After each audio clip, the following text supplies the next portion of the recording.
Rain needles the pavement.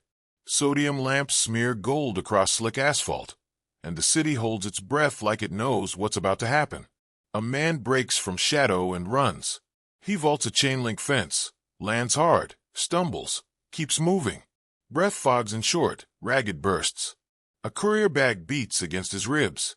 He doesn't look back. He doesn't need to. He can feel the distance closing. A block behind, a woman walks instead of runs. Hood low, hands bare. Her pace is a metronome. She doesn't waste steps. The night seems to move around her, parting, offering shortcuts she doesn't take. Streetlight catches her eyes, and for a second they shine like iron. In her ear a voice. Target turning east on Halcyon. You're 30 seconds behind, Zoya. She doesn't answer. She knows where he'll turn. She knows because she taught him the city. Taught him how to vanish. How to use a storm as cover. How to let the map fold around you like a coat.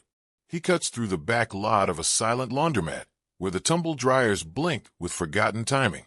A dog barks once, twice. The chain clinks. The animal is yanked short. He drops to one knee behind a dumpster, presses a shaking hand to the courier bag, listening for footsteps. The rain softens to hiss. The alley's mouth frames a slab of light and falling water. No footfalls. No curse. Only a gentle trickle from a broken gutter and the hum of neon. His phone vibrates. Unknown number. He knows the rhythm of the call. He answers anyway. You have to stop, she says, voice low, not winded. Hand it over and walk away. He closes his eyes. I can't. You'll die in that alley, she says, like she's reading the weather. It's not your fault they handed you a match and told you it was a candle. He hangs up, breath loud in his earbud. He wipes rain from the bag zipper and listens for steel on steel, the slight scrape that means she's close. Nothing. Only the city, blinking. He moves. Up the fire escape. 2 rungs at a time, fingers slipping on cold iron. A window glows with an aquarium's electric blue. A kid inside presses his nose to the glass and watches a neon tetra flicker. He reaches the roof, pulls himself over, and runs flat out across tar and puddle. On the next building, a satellite dish the size of a kiddie pool leans into the storm, collecting sky.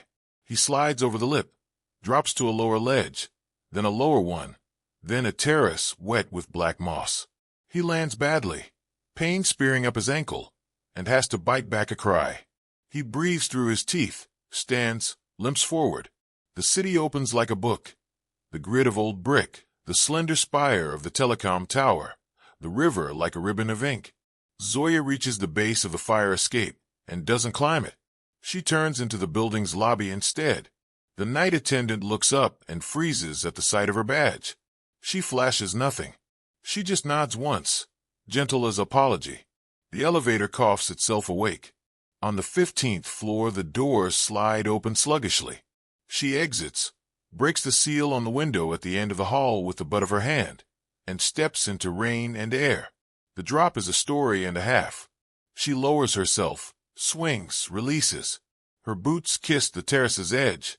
Somewhere below, a television laughs canned laughter. Somewhere above, a siren stutters and fades. They see each other at the same moment. He has the pipe.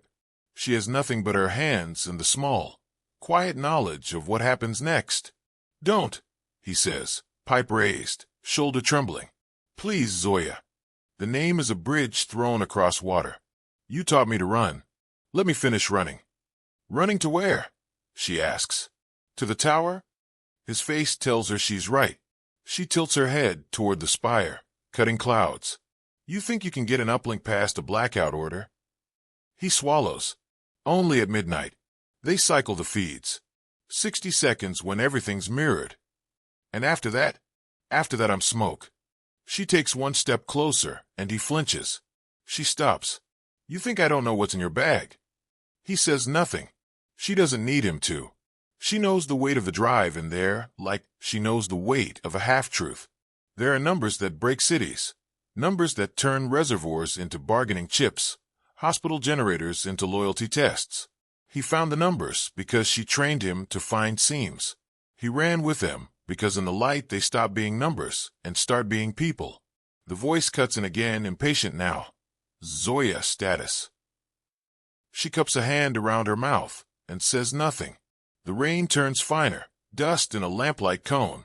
She looks at him, really looks at him.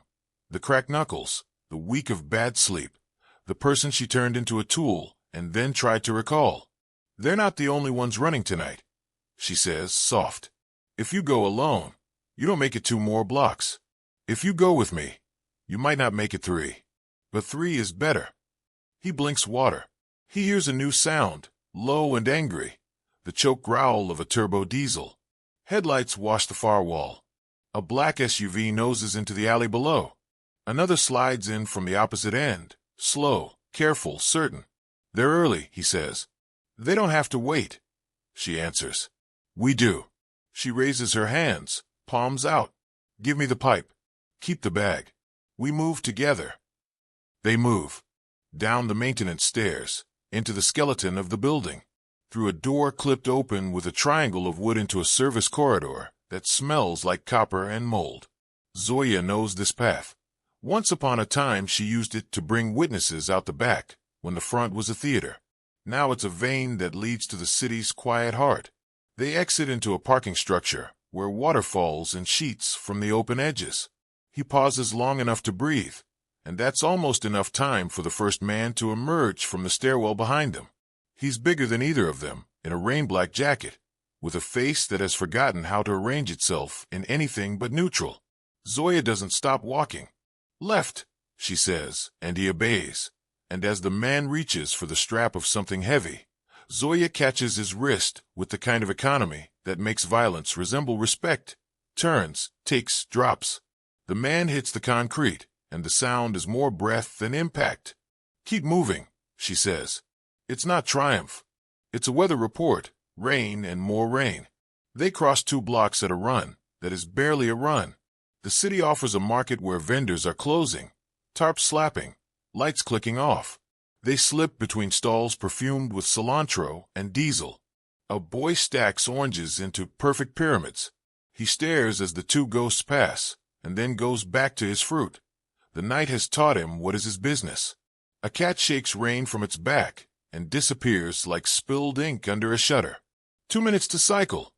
He pants as they hit the base of the telecom tower. The tower spine vanishes into low cloud. The lobby is locked. The security guard is watching late football with the sound off. Zoya raps on the glass, flashes nothing, only the exact tone that makes people open doors before they can ask why. The lock buzzes. Construction inspection, she says in a cadence that could be either a lie or a memo. The guard stands because it's easier than not. She smiles like a person who will file paperwork later. They move past him to the service elevator. It grinds upward. The numbers blink indifferently toward the sky. We won't make it. We will, she says, and says it like weather again. When the doors open, right or left? Right. Ladder.